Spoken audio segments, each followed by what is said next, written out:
All right. I don't know how smooth I'll be today. I put this lesson together. I usually try to write my own lessons, and I put this together this week, and then I rewrote it last night, and I rewrote it again this morning. Added some things. You sleep on things, and things come into your mind you want to talk and discuss. And so, got some inserts here, even edits this morning that I thought were good points I wanted to cover.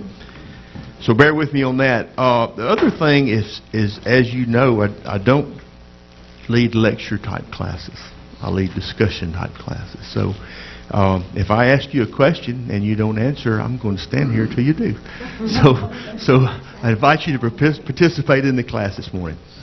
The title of this lesson is, Who Are You Influencing? Who are we influencing? That's a question. What does the term influencer mean to you? That's a live question. What is the term in today's world? What does the term influencer mean to you? It's like we're having an effect on someone else, maybe, or something. Having an effect. Where are you? Right here. I couldn't see you. Having an effect on someone. Very good. Okay. Anyone else? That's the correct answer. Yes, ma'am. Good example. A good example? Someone that can show us how to live either right or wrong, that can be an influencer to us to do wrong. Okay, and I've got a really good point. I'm going to jump on down to it if I can find it, because that's a good segue. I can't find it, but I'm going to just say it. Everyone you meet falls into between two certain points. And you fall in between two certain points. Most of the people we meet on an everyday basis, we make eye contact or see them, but we don't have any really conversation or contact with them. But everybody serves as, between these points, an inspiration and a horrible example. Think about that for a second.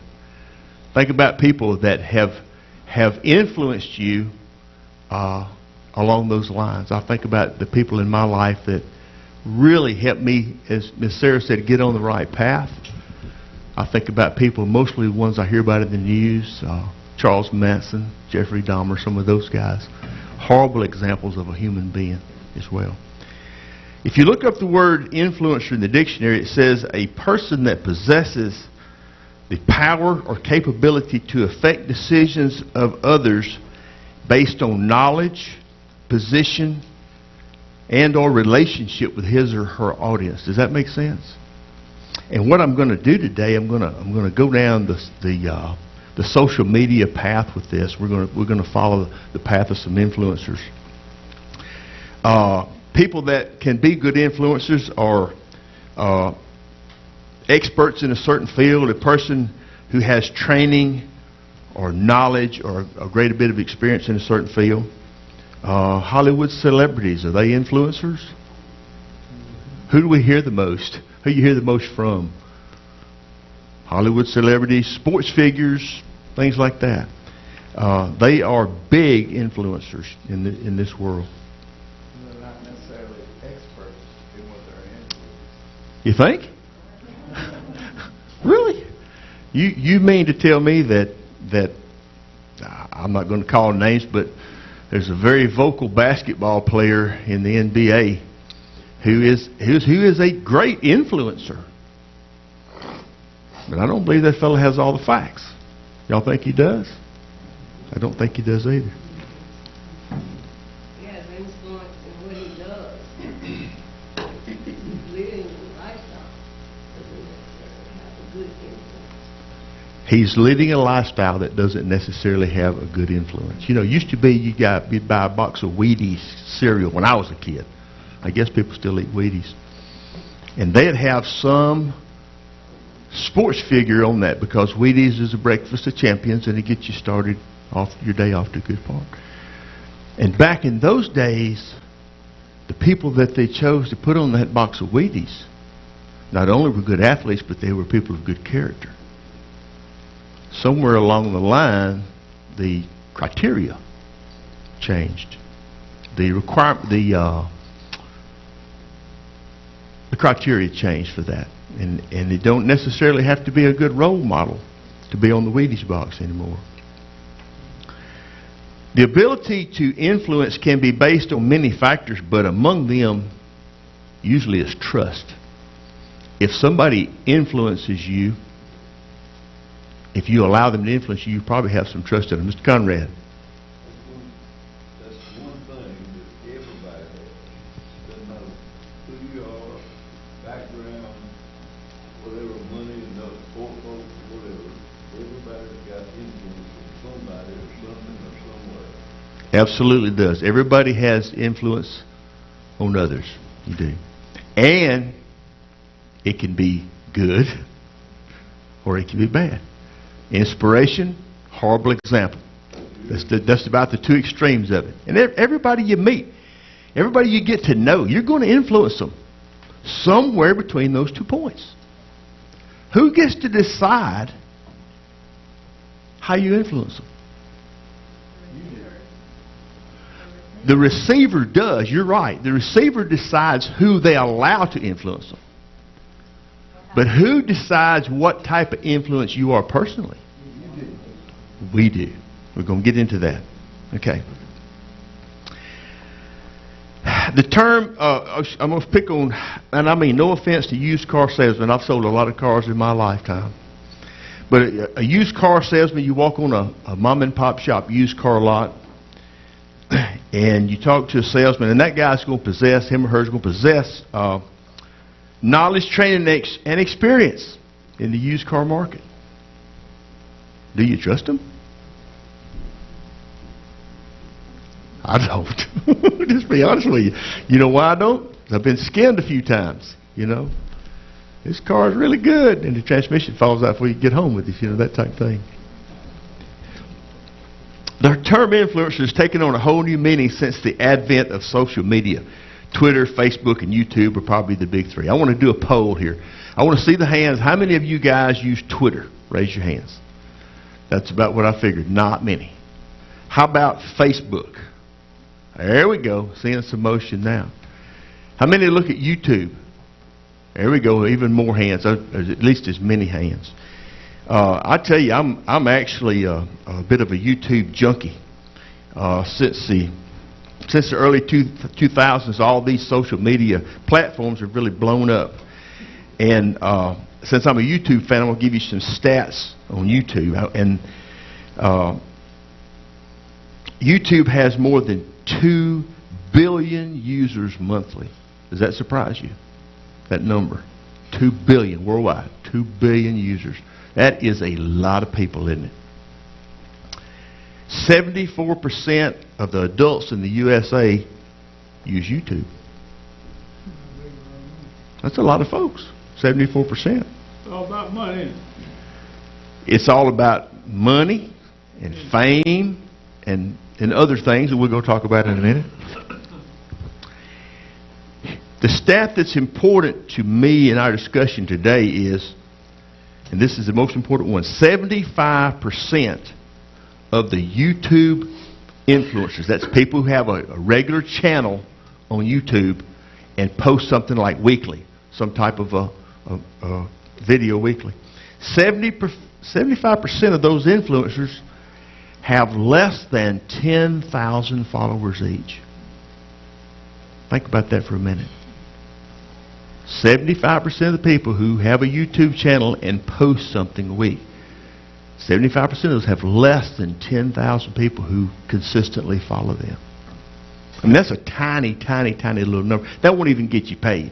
I think you get the pay, the advertising pay for, that's what they do. They put these videos on, and they sell advertising during the videos. Those little interruptions you get, I think they get $3 to $5 per 10,000 viewers. That's what the pay is. It's not much. So if you get 100,000 viewers, you're making a little money. If you get 1 million viewers, you're making some pretty good change. So 75% of the people on YouTube have less than 10,000 followers. What does that say about their ability to influence? It ain't that good, is it? It's not that good. But the ones who do have the best influence make a lot of money. I like YouTube because it's an alternative to television. I'm tired of watching television. I don't like watching television. I'm not a very good repair guy around the house, so if I've got to work on the door hinge or whatever, I'll pull up a YouTube video and I'll see how to do it. And there's all kind of different ones out there. We're going to talk about those in a second too. I enjoy watching videos that include music and guitar playing and fishing and shooting and whatever activity. My interests change quite often. I look at a lot of different stuff, a lot of variety.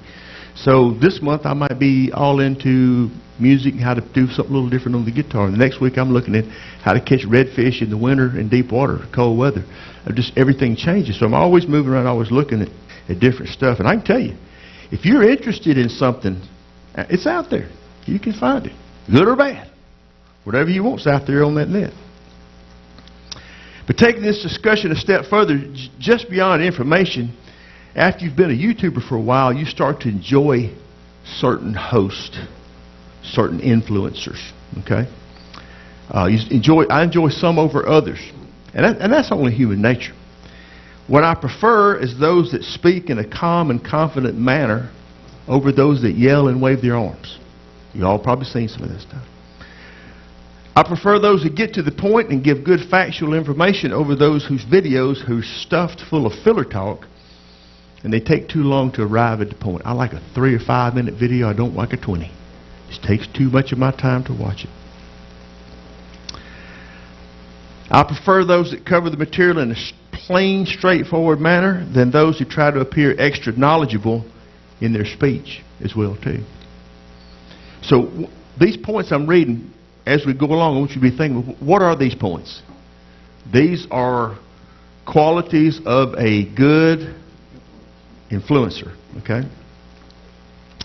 I prefer those that appear to have compassion for their viewers over those that come across as authoritative.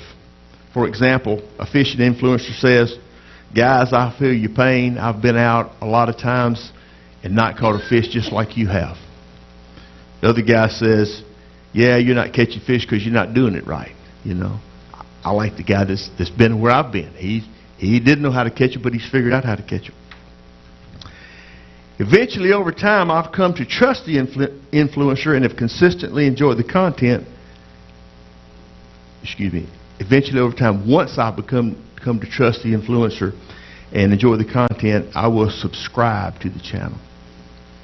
How many subscribe to a YouTube channel?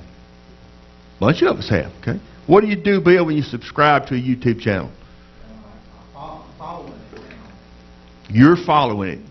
I'm interested enough in what you got to say and how you're saying it that I'm clicking this button so that when I open up my YouTube, your stuff feeds into my homepage because I want to see what you got going on.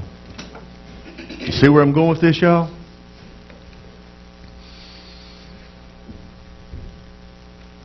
On the other hand,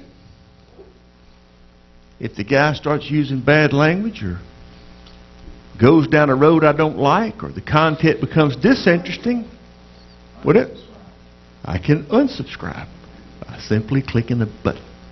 Okay?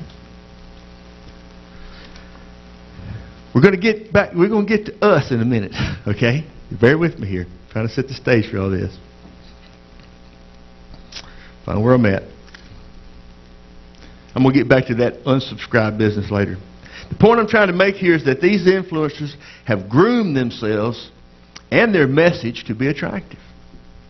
They have done the things they need to do. There's a young lady that my grandkids watch on YouTube. I'm not going to call out any channels' names or anything like that. This lady is pretty.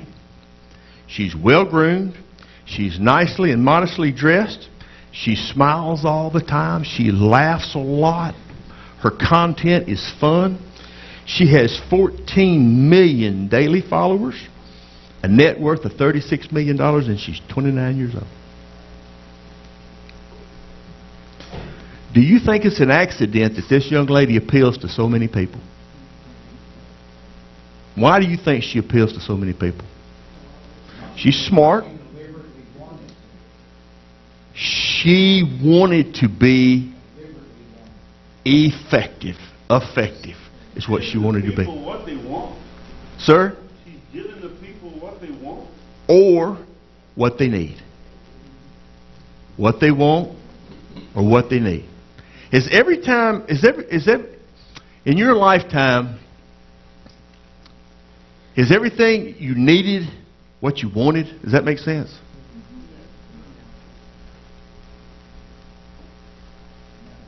It's not. But at the time, you feel like, oh, I need this. I sure want it, but it may be not what I need. Or I need this, but I don't want to make the sacrifice or take the steps that it takes to have it. Does that make sense too? Makes more sense. That makes more sense, doesn't it? What am I willing to do? We're going to get to that. What are we willing to do as God's people for the kingdom? We're going to talk about that in just a minute. Somebody had a comment? I see a hand up. Yes, ma'am. There's such a difference between a need and a desire. And when we desire something, we think we should get it, but God makes the final determination. He does all our needs that we need, but He answers some of our desires too. He gives us all we need and more, always. And He never puts on us what we can't handle. But boy, it's so easy to get caught up and lose sight of all that stuff, isn't it? It really is. So, what's the point here, you might ask? Some of you, I'm sure, see it. What's the point of this discussion we're having so far? At this point, where do you think we are? Do I deliberately want to be a positive influence for Jesus Christ? Yes. Do I want to be? You can see the pattern for success right here in this, or failure, either one right there. The point I'm trying to make is that these influences have groomed themselves, and that they've groomed their message so that it's attractive. I don't think it's. I thought somebody might be saying, "Let's start an Azalea City YouTube channel." We've had some stuff on the way before, and I tell you, probably not a bad idea. Some of you guys got some annex that would probably really go over good on YouTube. You know, be a pretty fun channel to watch. I'm in that group too, I'm sure. But it's not an accident that young lady appeals to so many people. And I feel like she really groomed herself for success. She looked at what worked and what didn't, and looked at her numbers and got with the program.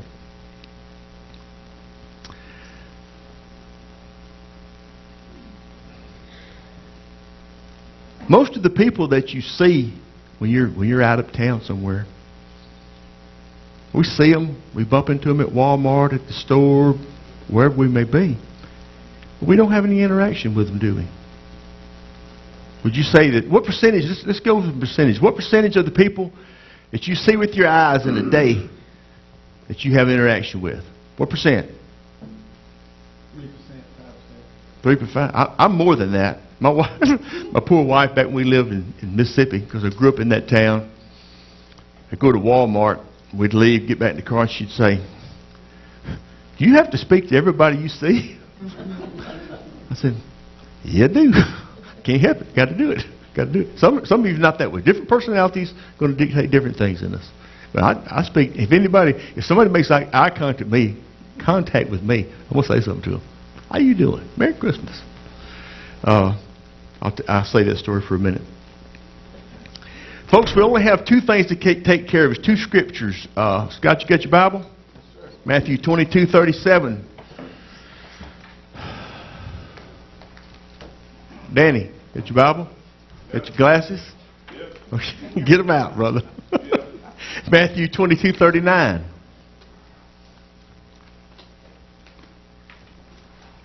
I'm just going to tell you. If I'm leading your Sunday school class, folks, it's going to be the exception to the rule that I don't come to these two scriptures right here, because these are the two I try to live by.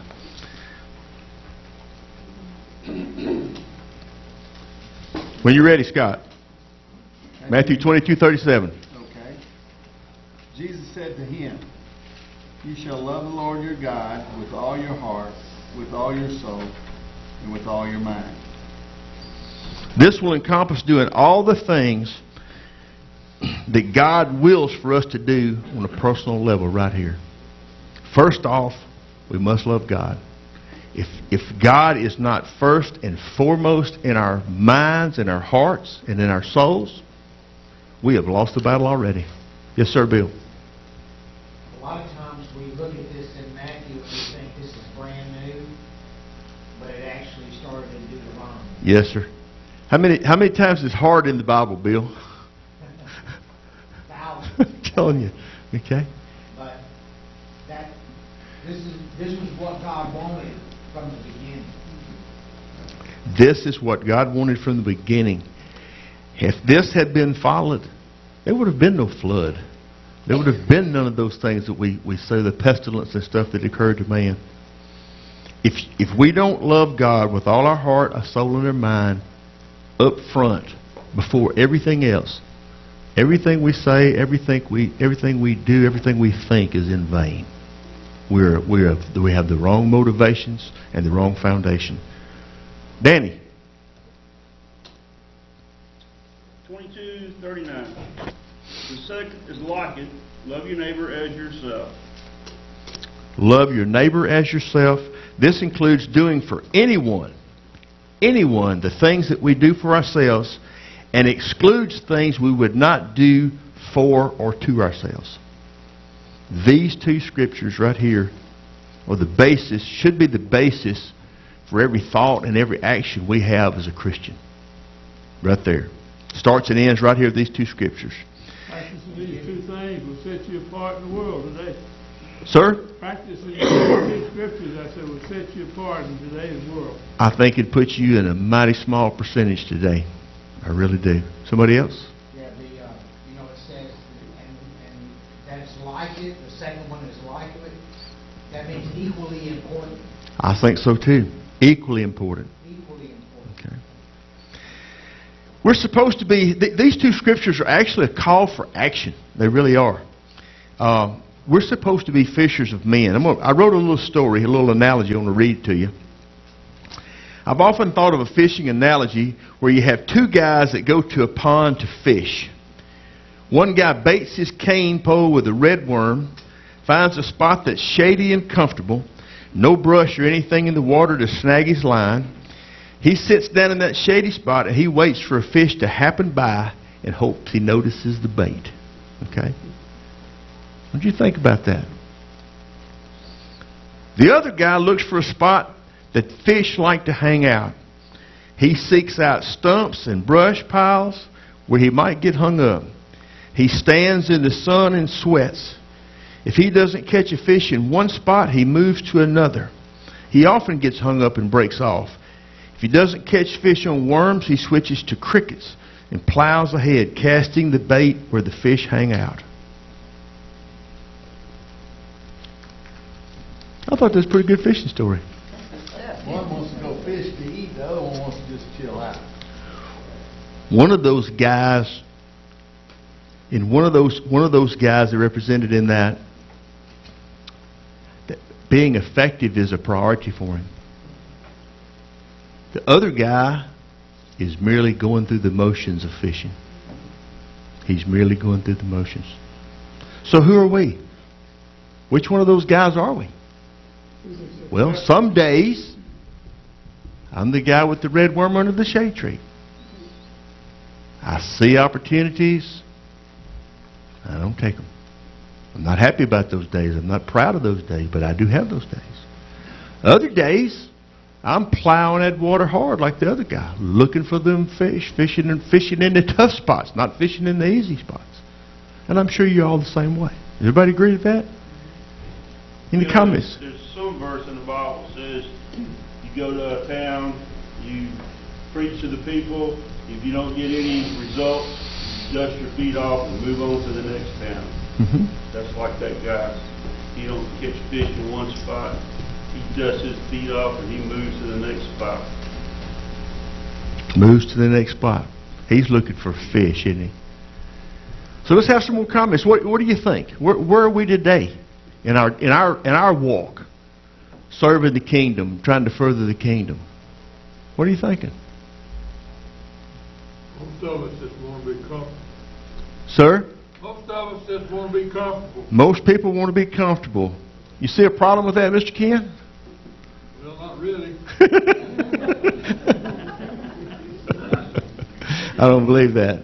Jimmy, the truth of it is, if we were all aggressive and got out there and fished like the second fisherman, this room would be full this morning.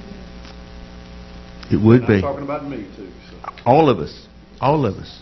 Okay? It makes me think about the scripture where they were accusing Jesus of eating with sinners and tax collectors, and his comment, Hmm. They accuse him of being a drunkard and a glutton. specifically needs Jesus' attention. Exactly. We don't need to be fishing out from under the shade on the edge of the bank where there's no brush, do we? Where do we need to be fishing? People in need. Where the people need it. You know, we're often, I think we're guilty of, when we try to talk to Jesus, talk to someone about Jesus, we tend to seek out people who are already just like us. People who already believe in Jesus. And we try to influence those people to come and be part of it. There's nothing wrong with that. But the people that we need to be influencing, folks, are different from us.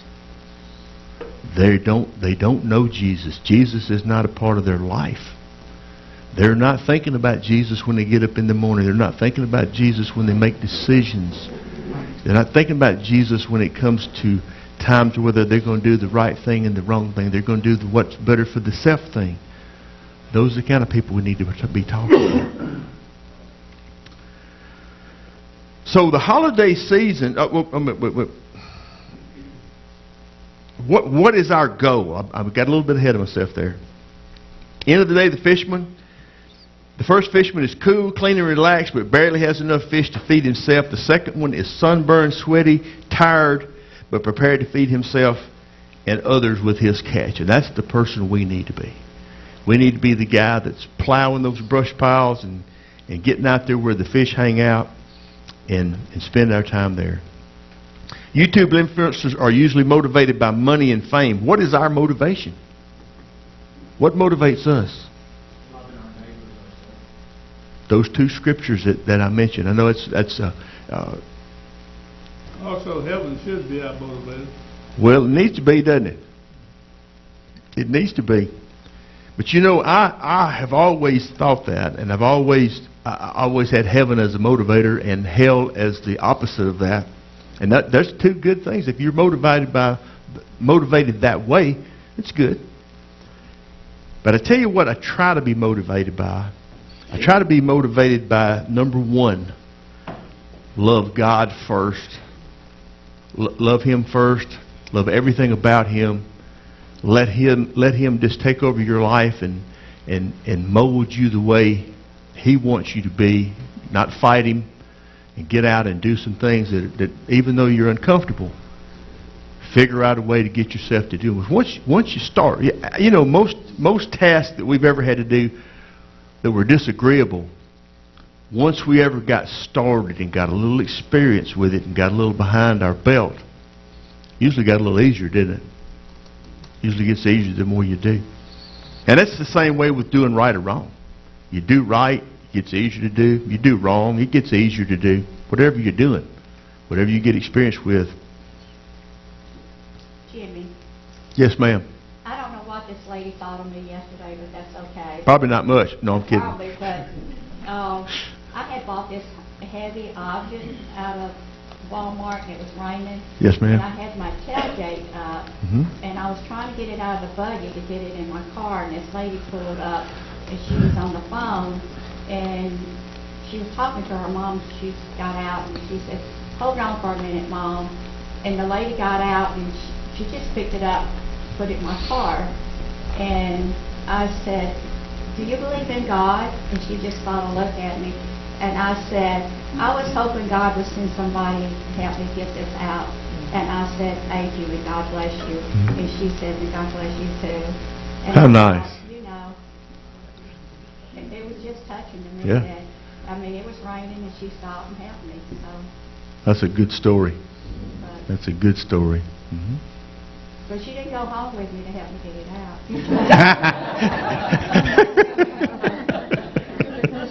That's a really good point. Did you ask God for that?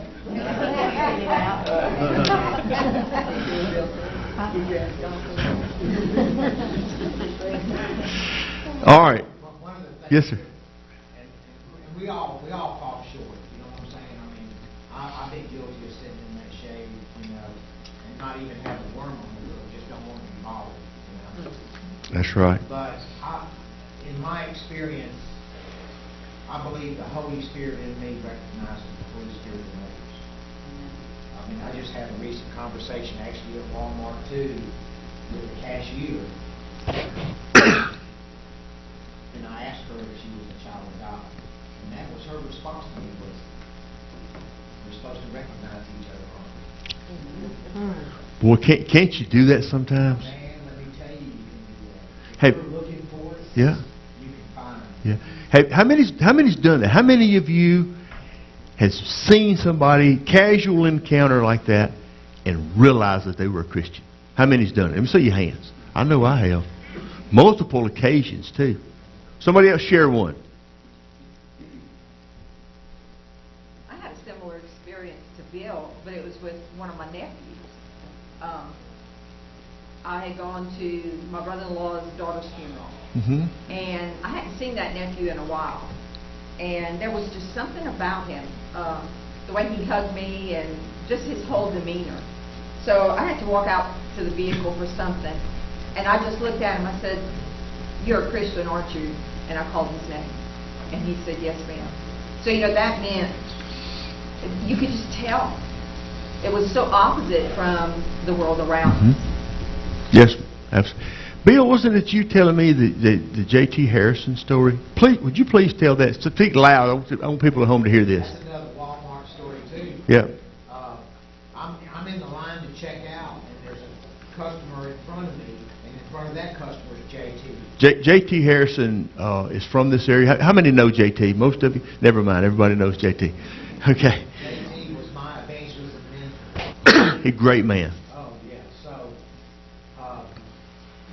when JT saw me, he was checking out, but we exchanged pleasantries real quick around this other customer, and then he was done.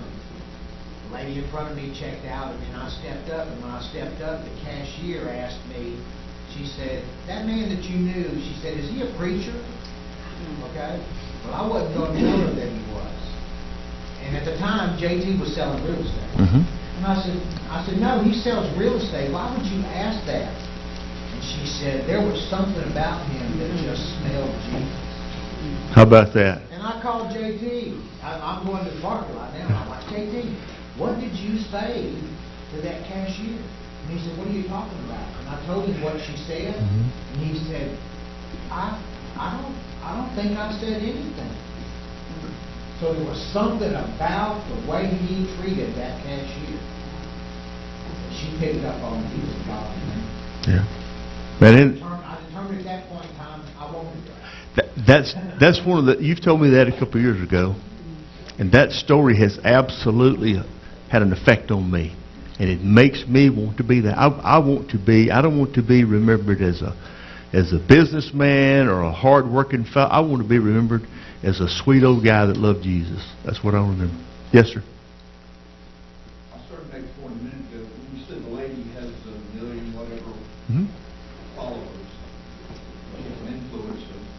She doesn't know most of the people, obviously, probably almost none of them. But I want to say, as Christians, we likely have an equal number of people that we potentially influence.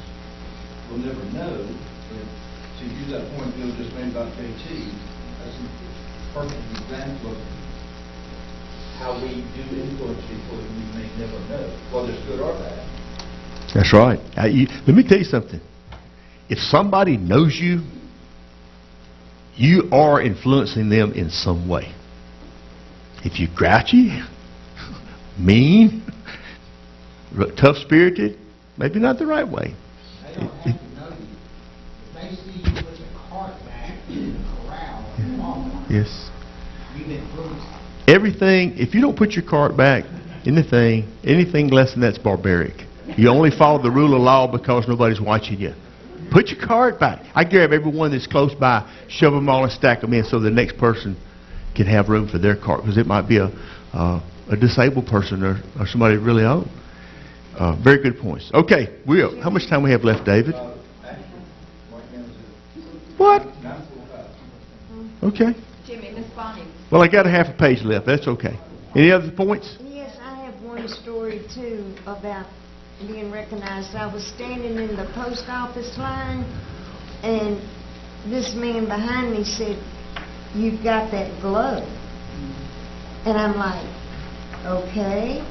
And then I looked at him and he said, "You're a Christian, aren't you?" And I said, "So we glow?" That's right. He said, "Yes, you Yeah, glow." we should have a glow. I said, "Great." Okay. Let me wrap up just 1 second here. I know we're probably off the air. The part I didn't get to in my summary is it's the holiday season, and you know everybody's thinking about some New Year's. I always think about New Year's resolutions that are self-improving. Think about in 2022. Think about becoming an effective influencer. Every minute of your waking life, think about what can I say, what can I do to be a good influence in 22. That's my final point. Thank y'all.